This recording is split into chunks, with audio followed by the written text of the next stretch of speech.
Hola clase, vamos a analizar el examen de selectividad del 2022 de junio de geografía y bueno, pues vamos ya directamente a ello. Lo habéis realizado hace nada, hoy mismo, hoy día 16 de junio. Y bueno, aquí tenemos la parte bloque A y el bloque B, que bueno, que es la parte de las definiciones, ¿de acuerdo? Y aquí al lado podéis ver, pues bueno, las definiciones que las tenemos señaladas en amarillo, subrayadas en amarillo para destacarlas y que obviamente, pues bueno, en los apuntes que podéis encontrar en el tema 0 de geografía, las definiciones, ahí las podéis encontrar. Bueno, no son muy complicadas, además podéis elegir la mitad en cada uno de los dos casos, de los dos bloques, con lo cual pues vamos directamente a esta. Bueno, aquí tenemos agricultura de regadío, ¿de acuerdo? Es aquella en la que se le suministra extraordinariamente agua, o sea, el ser humano le proporciona agua a los cultivos. Bien, hay muchos métodos, ¿de acuerdo? Desde acequias, cae el agua por gravedad, hasta lo que son por aspersores, por goteo, etc. ¿De acuerdo? Es más caro, obviamente, pero aumenta la producción y como en nuestro país la práctica agrícola está dirigida directamente al mercado, pues obviamente es lo que más interesa. Entonces, pues bueno, aquí tenéis una de ellas. Seguimos por orden alfabético para que sea más cómodo. Artes de pesca, que lo tenemos aquí en la E, que son las técnicas que se emplean para capturar las especies pesqueras, ¿de acuerdo? Que van a depender obviamente del tipo de agua y las piezas que se pretenden recoger. Entonces, pues bueno, las hay, digamos, artesanales o menores y las hay industriales. Entonces, pues bueno, obviamente hay una pesca de bajura, que es la que conocemos cercana a las costas, y después hay una de altura que obviamente implica mucho más tiempo y obviamente, pues bueno, donde se emplea una tecnología mucho más avanzada y en la que obviamente incluso se llega a tratar el pescado en los mismos barcos factoría. Bueno, seguimos, obviamente, pasamos de las artes a latitud, a ensanche, ¿de acuerdo? Simplemente vamos a bajar aquí. Bueno, esto lo vamos a ver, ensanche urbano, obviamente, ¿de acuerdo? Que es bueno, pues el crecimiento que se dio en las ciudades, sobre todo en el siglo XIX, en el que se van a planificar un crecimiento de estas, sobre todo, obviamente, basado en la ideología burguesa, en el crecimiento industrial y el empleo del plano ortogonal y la creación de manzanas de edificios con patios interiores, como por ejemplo pues la planificación de Barcelona, del ensanche de Barcelona de Ildefonso Cerdá. ¿De acuerdo? Ese es uno de los ejemplos. Pues bueno, ahí lo tenéis. En otras ciudades estos ensanches han sido menos amplios que el de Barcelona, que es el más destacable, obviamente, pero también obviamente lo hay en Madrid, y después menores en ciudades, por ejemplo, como Málaga o como Sevilla, obviamente. De acuerdo, y seguimos. Pasamos a lo que es la latitud. De acuerdo, vamos para allá. Latitud geográfica es la distancia angular que existe desde un punto cualquiera de la superficie terrestre hasta el ecuador. ¿De acuerdo? O desde el ecuador, ¿vale? Hasta cualquier punto. Entonces se mide ese arco, esa distancia en arco se mide en grados, minutos y segundos, y se desarrolla a lo largo de lo que es el meridiano, ¿de acuerdo? O sea, la línea imaginaria que va desde un polo hasta el ecuador. Bueno, desde el ecuador hasta el polo, ¿de acuerdo? Entonces simplemente medimos angularmente en grados y ya está. No hay mucho más. Seguimos, obviamente, y vamos a pasar directamente a lo que es la red de transporte.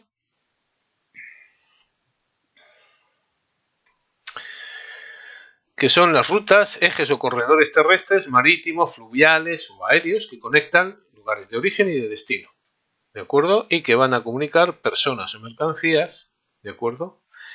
Y se van a regular desde nodos o focos donde confluyen generalmente esos flujos, que son pues, ciudades destacadas, puertos, aeropuertos, grandes zonas de producción, etc. Lo que se suele denominar como hub, HV, ¿vale? El término en inglés. Y de ahí pasamos de redes de transporte al tour operador y después a turismo cultural. ¿De acuerdo? Vamos ya casi al final. Tour operador u operador turístico es la empresa que ofrece productos y servicios, ¿de acuerdo? Que contrata e integra además pues el transporte, el alojamiento, los traslados, las excursiones para hacerlo mucho más atractivo. ¿De acuerdo? Suelen ser operadores mayoristas que van a trabajar después con agencias de viajes, ¿vale? O minoristas, ¿de acuerdo? Que son los que simplemente ofertan directamente al público en general.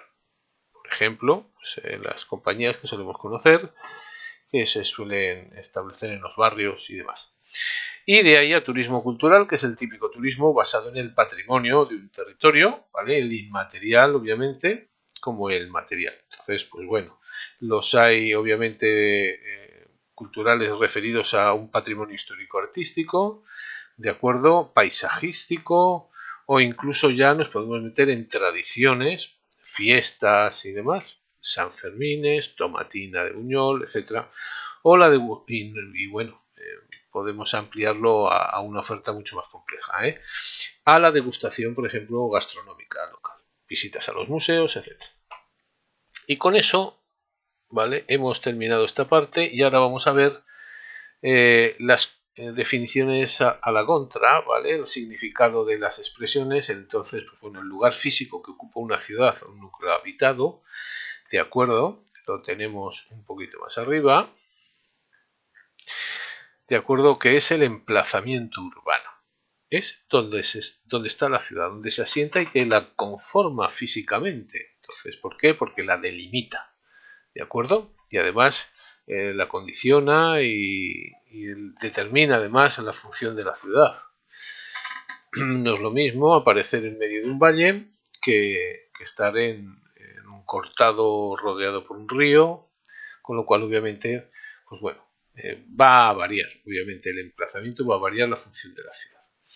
La discontinuidad que separa la masa de aire frío polar de la masa de aire cálido tropical es lo que nosotros denominamos frente, ¿vale? El frente polar.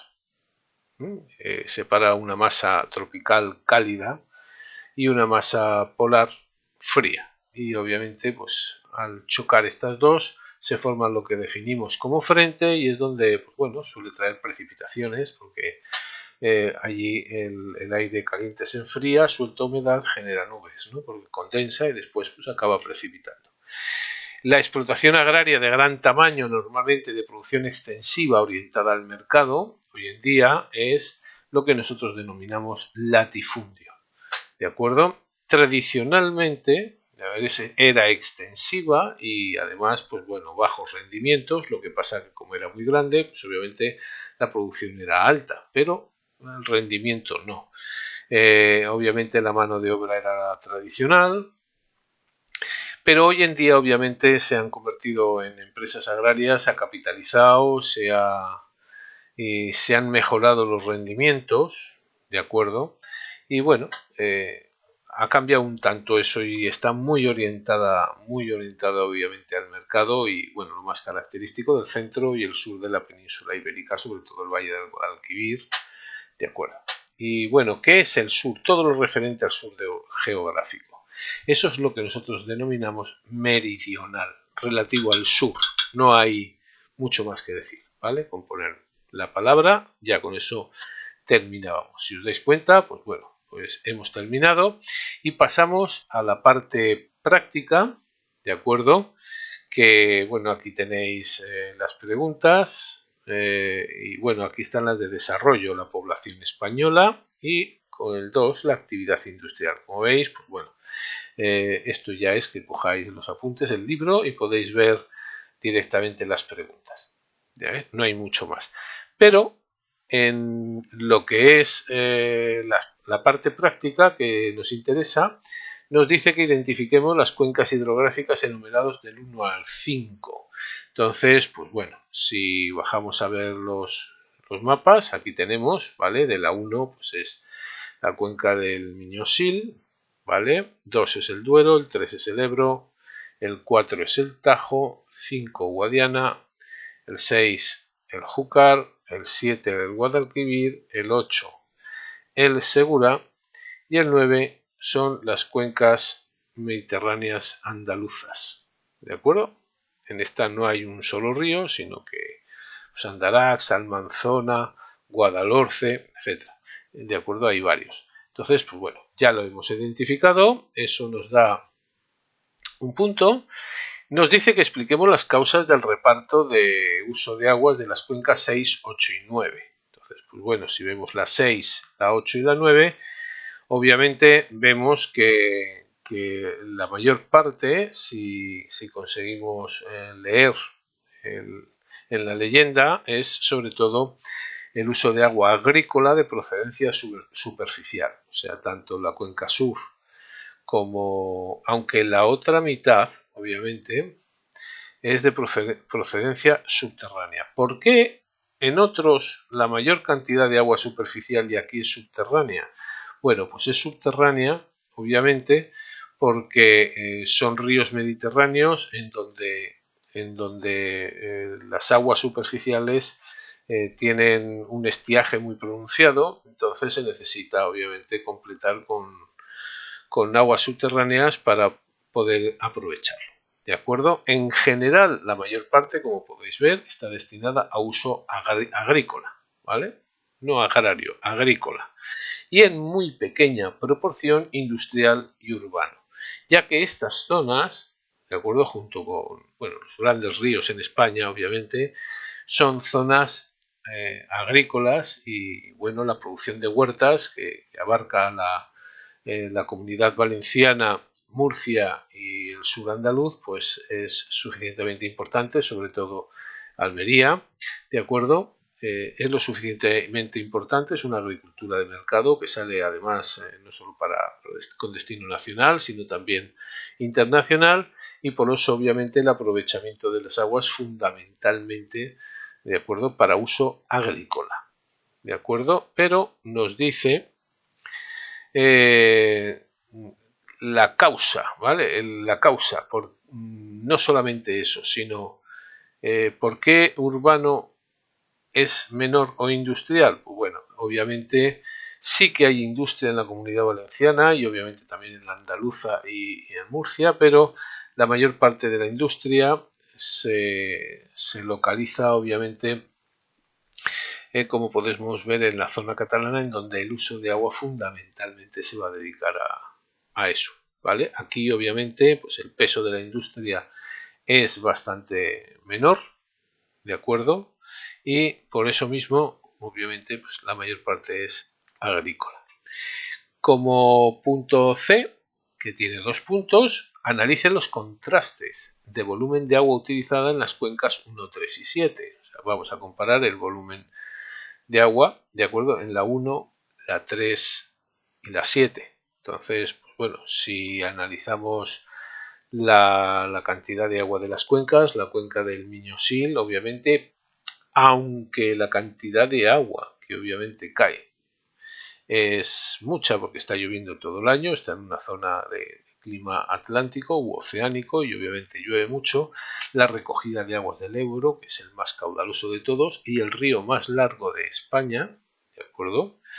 El más largo de la península es el Tajo, pero contando con obviamente esos 100 y pico kilómetros hasta el estuario de Lisboa, si no, obviamente lo más largo y daría esos 1000 kilómetros, si no el más largo es el Ebro. Obviamente el caudal de agua que recoge es muchísimo, ¿de acuerdo? Y la 1, la 3 y la 7, perdonad.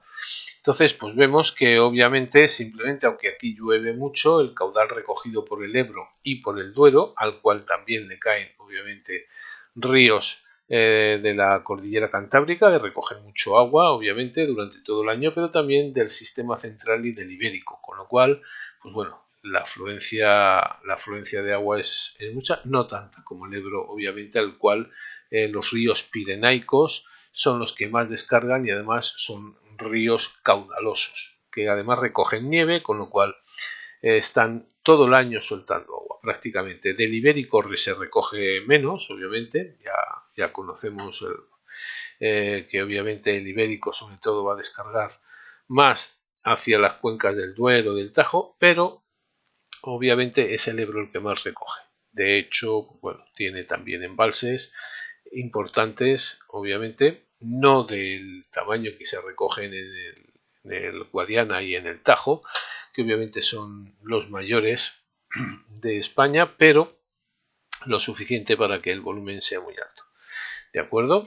El siguiente era el 7, creo recordar, ¿vale? Que es el Guadalquivir y que obviamente es un río que recoge, pese a la distancia que recorre el río, que es bastante, y que nace en una zona ahí de confluencias de las masas de aires que vienen del Atlántico y que proporciona agua suficiente. Además tiene muchos afluentes, aunque los de Sierra Morena no son especialmente caudalosos, y si hay alguno más caudaloso generalmente va a tirar hacia el Guadiana.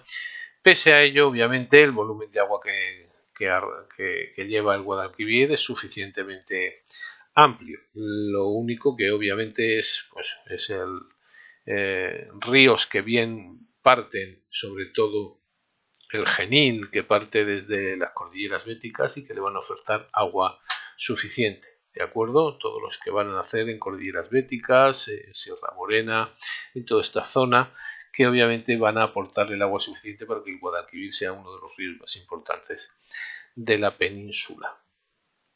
Y con esto vamos a salir directamente al ejercicio 2, las regiones biogeográficas y subprovincias de España. ¿De acuerdo? Indique las provincias de carácter administrativo de la subprovincia bajo-aragonesa altoebrense. ¿De acuerdo? Entonces, pues vamos a la bajo-aragonesa altoebrense.